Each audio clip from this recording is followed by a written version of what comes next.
الدولة بتحل مسائل على مستوى القومي، على المستوى الوطني، عشان لمستقبل، لتحديات بتقابلها، مش على قد ان احنا يعني لا.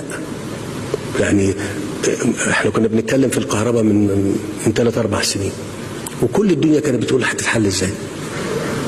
انت دلوقتي مش بتتكلم، وانا مش بذكر ده عشان انجاز، لا لا لا والله. واذا كنا بنتكلم على الانجاز، قسما بالله، انا بقسم بالله، اللي اتعمل فيك يا مصر ما يتعمل في 20-30 سنة، واللي هيحاسبنا عليه والله والله والله حقي هاخده عند ربنا، عند ربنا، لأن هو اللي مطلع وشايف.